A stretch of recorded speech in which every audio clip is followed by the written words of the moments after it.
Alright, so today we're going to be doing something a little bit different. I'm going to be opening these Korean Prismatic Art Collection boxes, as well as I'm going to be talking about Korean Yu-Gi-Oh cards in general and my opinions on them. So first off, I normally don't even touch these type of cards, and there's reasons for it, right? But the reason why I'm opening these today is because they were like $10 each, since I guess whoever the seller was, they just didn't want them. And I just took it off their hands, and since I started doing 3D card art, as you saw in my previous video, I figured, why am I gonna cut up perfectly good English cards if I could just use these like super cheap Korean cards instead? And if you've never seen Korean Yu-Gi-Oh cards before, I just wanted to show you an example of one of them, right? So someone gave one of these as like a free giveaway from a purchase that I made, and overall, the difference between Korean Yu-Gi-Oh cards and English card quality wise is Korean Yu-Gi-Oh cards have these like super plasticky surfaces on them. And in general, they just feel kind of cheap. Kind of like if you ever bought like counterfeit cards from like a Chinatown or something like that. That's what it kind of feels like. It has this like slick surface to it. So overall, like, the cardstock I just don't really like in general. So right off the bat, I'm just going to say, do not buy Korean Yu-Gi-Oh cards if you're looking to invest in them or expecting any sort of value. If you're paying hundreds of dollars for these Korean Yu-Gi-Oh cards, you're getting ripped off, and it's pretty much like a pyramid scheme. And I'm going to explain why. Since I'm mainly doing this as an opening video, I'm just going to give you like the TLDR version, which is going to be the reason why the market for Korean Yu-Gi-Oh cards even somewhat exists and people are kind of getting scammed into buying them is because in the past 2 years, it's been hard to get product, right? So people can't afford vintage, can't afford the expensive cards, so everyone's just moving on to the next best thing, the next best thing, the next best thing. Japanese cards, Spanish cards, can't afford Starter Deck Kaiba in English, you buy the Portuguese one or whatever it is, right? So the market for these are actually very, very small. And if you bought these for hundreds of dollars, if you're to try to pass this on to someone else and try to resell it later on, you're going to have a really, really hard time to find a buyer for it. Because most of the time, people just want actual American English cards. Even Asia English cards are less desirable. So what would make you think that Korean cards are even desirable at all? If you're opening them for fun, go ahead. If you're planning to just do something like me where I'm using them for an art project to cut them up, or if you have like kids and you want to give them like cards to open and play with, then that's fine. But if you have any plans at all to have these as somewhat of a collectible for value, like monetary value, do not open these for monetary value. These boxes are like $10-$20 each, and if you ever watch openings for them, people pull the highest rarity cards all the time, which makes these pretty much worthless. But overall, I would say, you know what? I'll admit, for the novelty, paying like $10 for a box like this and being able to get cool art, it's pretty cool. And you know, if as someone as like a collector that just enjoys the card art, then yeah, these are fine. But I just want to say that, you know, I don't like how people get tricked into thinking everything is stonks, everything's going to the moon, when realistically, come on. These boxes are like $10-$20 and you pull rare cards all the time out of them. What makes you think that some random Korean Legend of Blue Eyes booster box card would go for hundreds of dollars? It just makes no sense. Alright, let's just go through the first box and see. One thing I wanted to point out too is these boxes are not sealed. So you wouldn't even know if like someone tampered with them or not, because there's no actual sealing on it. So for all you know, maybe someone pulled the Prismatic rares and then just put the rest of the packs into a different box. And in the interest of saving time, so this video doesn't end up being like 1 hour long like some of the videos I've made, I'm gonna cut all of them up first and then we'll open them. Alright, so I cut all the tops and I've successfully contributed to pollution and ruining the world.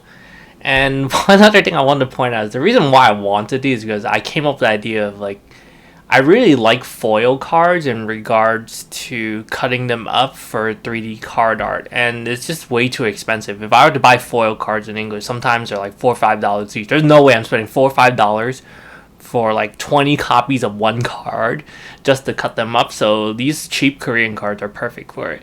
Like for example, this is like an example of like a Harpy's feather duster, which I cut the feather out and it's pretty cool that I could like just like experiment and cut them in different ways. Like I cut the edge of the feather to make it like a little bit more 3D. Yeah, but I hope I get like some good prints of the cards that I could use for my project. Okay, let's just get to opening these. I won't take too long. If I remember the name, I'll call them out. Like Cyber End Dragon, the Bingo Go Go card. I think this is like Leviathan or something like that. And that's like one of the ghost cards. But yeah, you see how they do have this like parallel. I don't think we have this rarity in English. In the OCG they have like a parallel rarity card, and these are like super rares. It's like secret rare. Not cards that I want though. Hoping more for like some hero cards. So we have Cyber and Dragon parallel. I have no idea what that is. You have Ash Blossom. I guess I could do like a 3D art Ash Blossoms, but yeah, I'm gonna kind of categorize all these cards together and then end up seeing how many I have each by the end of this. E-Hero, Avalusa. I think this is the same card, Leviathan or something like that, and then that might just be like an alternate art. So these are all secret rares, I think. Or they're I don't know, the OCG rarities are, there's just so many of them as opposed to like the English ones. Another one of the ghost cards. Underworld. Oh, that's a Red Ice Fusion. I could use Red Ice Fusion as a background, because I really like the Prismatic Secret rarities where they have this like certain shine to it. Again, there's no way I'm gonna pay for the English prices, so these make perfect for like fodder for my art project. Another one of the ghost cards.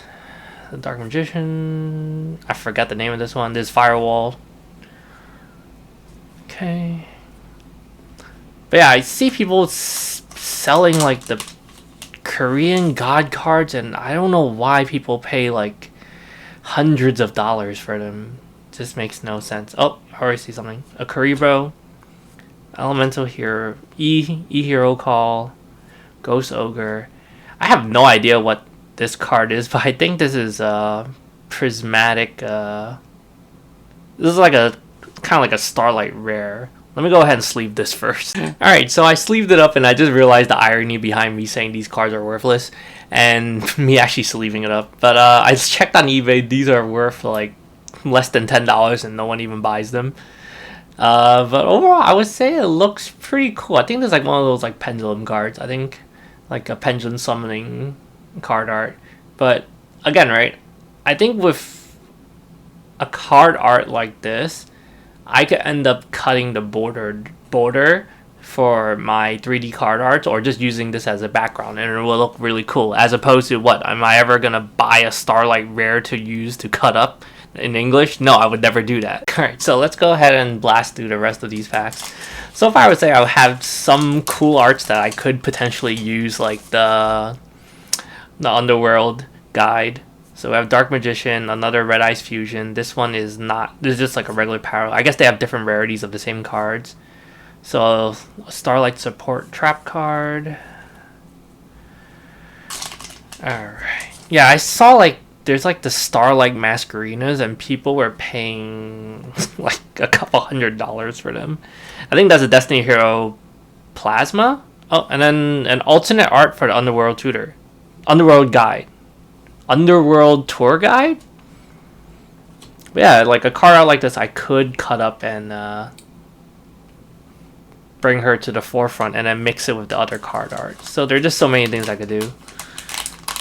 And these are just really, really cheap foils to be able to get. Another Ghost card, the Dark Magician support, Terraform. Oh, and then we have a regular secret rare Neos. I actually don't like this Neos art. I prefer the regular Neos art instead. I think this was part of the dual power. It was one of the box sets. I really don't like that alternate art. Alright, Starlight Road, Stratos, and then another one of the Ghost Ogres, just a regular secret. Stratos, the arts is so basic. But yeah, I plan to use. I wanted some hero cards because I got the Jaden figure. I don't know if you see in the background. It's like right next to the cats, and I wanted to build a display with it and making a 3D art for it. I'm doing it for every single card. I made the Stardust one because I'm gonna have a Yusei figure later on. Odd Eyes Pendulum, another Red Eyes Fusion, regular Firewall Dragon, and then another. I think I got that Appaloosa earlier, except it wasn't like in this rarity. That card's really expensive in English. The actual Starlight Rare. I don't play the actual current game, so I would assume it's a really good card. Utopia. I have no idea what this is. Oh, Wing Cerebro, and then that was the Dark Magician Girl, the Dragon Knight. Wing Cerebro, I think I could kind of use to make a card art as well too. But we'll see. Alright, we have a couple packs from this box left. And then I'll cut when I'm done with this box, and then I'll open the rest of the packs in the other box. Another Neos is the original art. I like this art way more than the other one. I have no idea what that is. I think this is a Sky Striker card. And then another Cyber Dragon, but this one in the secret rarity, as opposed to the previous one was just the parallel. Another Dark Magician, E-Teleport. I don't remember this card name. This is Trade-In. And then the last one, another Cyber End card. I have no idea what this is. No idea what this is. And then the Starlight Trap card. Alright, so let's go ahead and open the second box. I'll cut everything up and then I'll continue from there. Alright, so we have the second stack already cut up, and one thing I wanted to mention as well too is the reason why Korean cards I see them as really worthless is because it's so easy to pull these high rarity cards and just have them almost like every box, and the fact that these boxes are so cheap, you just kind of add everything together and you realize the value, the actual value of it. If something isn't rare, then how could it be expensive? It just makes no sense at all. Like, how is it possible that you open like just a few boxes and then you end up with like a Starlight Rare? It just makes no sense. Alright, so we have a Red Eyes Black Dragon.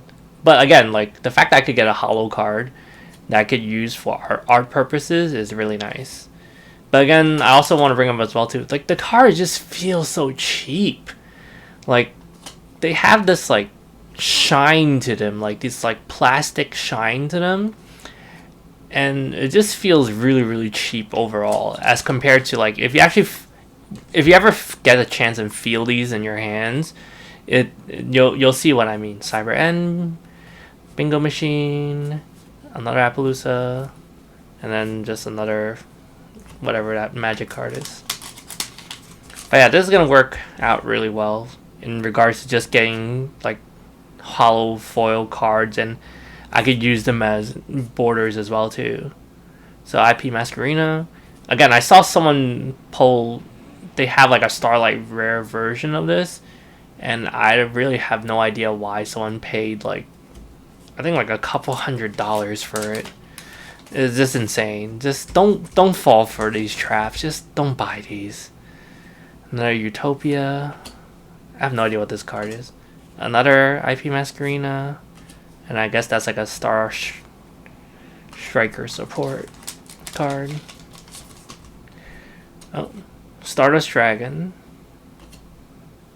That card that was a Starlight Rare that I got. Another one of the ghost cards. Alright. Python. I have no idea. This is like, I think one of the Dino support cards, it looks like. Okay. Another one of the ghost cards. I actually don't remember the ghost names. That was by the time I stopped playing Yu-Gi-Oh! Alright, so I see another Starlight Rare in the back. See, it's in every single box. Wing Cerebro, Stardust Road, I think. And we got a Starlight Rare Dark Magician Girl, the Dragon Knight alternate art. And I'm gonna cut here. Let me just find the price, and if it's something worthwhile, I'll post it on the screen. Alright, I couldn't find this card specifically since it's the alternate art, but I did see some jerk off listed it for like $100 something or $200. Don't buy these for those prices. Like here, right? Someone bought the Starlight Masquerina for like $80. Like why? Why? Just why?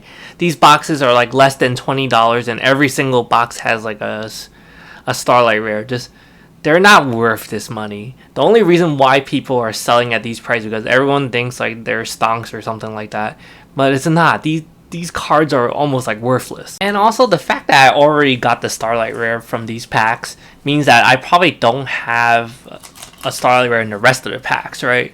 So to go back to the point of how that there's only one Starlight rare in every box, and it seems like almost guaranteed you're gonna get a Starlight rare in every box. So where does the value come from? And also the fact that these boxes aren't sealed. How easy would it be for someone to just pull a Starlight rare like me and then, oh, I have these remaining packs, I could just put it into another box, and then some other schmuck buys it and goes like, oh, mine didn't have one. So be very, very careful, okay? Another Ghost Ogre. Yeah, I just don't see the value in Korean Yu-Gi-Oh cards. The fact that Yu-Gi-Oh cards in general are very speculative, and then you're gonna put something even more niche on top of that makes no sense. So Allies Pendulum, another Firewall, another Stratos in a different rarity. Okay, Dark Magician, Terraforming, and then I think these are all like the dual power promos. That was the Dark Magician. I do like this card art though. I think the one card art that I like the most would probably be the Dark Side of Dimensions one, but I'm not like a really big Dark Magician fan. Another Dragon Master Knight. Oh, and another Karibo. But yeah, in general, like if you just enjoy, you want like some nostalgia and you like the art, then these are cool to open. But please do not buy these things thinking that there is value in it or anything like that. These Korean Yu-Gi-Oh cards are like printed to death. They're worthless. They're pretty much worthless. It sounds horrible to say, but they're pretty much worthless. Alright. And then another bingo machine. Alright, I'll cut it here and then let's just see what we have in the end. Alright, so overall I would say I got a good haul of cards that I could use for my art project to cut these up without paying for a lot. Like the Winkery Row, I think I'm gonna end up using, I think. But the conclusion I've drawn is kind of like the same that I thought before. These cards do not buy these for expensive prices. The fact that every single box has a Starlight rare, you just know they're worthless. They're worthless. If it's something really rare, if you get them in every single box, for what it is, like I would probably equate it to like this seems like the type of card that you would give to your kids to play with. And just like cheap cards that you wouldn't have to worry about getting damaged. Or if you really like the art, then yeah, it's cool. But you know, I'd be fooling myself to think that, oh man, I pulled a Starlight rare, it's gonna be stonks. Like, you know, I should just like buy a bunch of these boxes and invest in them. Like, please don't spend money on these cards if you're looking for like any sort of value. Open them for fun, or like give to kids for fun to have fun with, but don't think that's anything other than that. Or else you're gonna have a bad time like later on if you buy these cards for hundreds of dollars and then you think that you're gonna be able to sell it off to someone else for a profit. But yeah, I do think it's cool that I am able to get like multiple copies of like one single card in all these like shiny rarities, especially since I'm using to cut them up for card art. But yeah, I would honestly just say for the prices that people are selling these cards for, like some of these for like $5-6 each, it's just don't fall for it, please. I pretty much just stand by the fact that these things only exist and people only been buying them up, and just actually like these are selling on eBay when people buy these like prismatic rares, starlight rares for like $50-$60, only because of what's been happening in the past 2 years with issues with stocks. Everyone's like speculating on everything, and everyone thinks, oh, what's going to be the next best thing to speculate on to get rich on. And that's the only reason why these prices exist. Don't be one of these suckers. I don't know how many more times I can say it. Just don't end up being a sucker that falls for this and end up buying something that just has no actual value to it. But yeah, thank you for watching. I hope you enjoyed the opening. It's something really different, but I mean, I've kind of felt this about Korean Yu-Gi-Oh cards for a while. I just never really opened them myself. And from just like a surface level, I just see everyone pulling super rare cards and saying that, oh man, it's so much value, it's worth this much. But like, again, like, how can cards be worth anything if every single box has like a bajillion of them? Like, I know it sounds like I'm just being kind of like very negative on a lot of these like type of investments that I see people speculating on, but you just have to think sometimes where if everyone says it stonks and everyone's just like buying all these up, then normally you should be very, very careful and a little bit wary of it, because if it's so easy to make money and everything was so great, then wouldn't everyone just do it then? But yeah, thanks again for watching. I hope you enjoyed the video.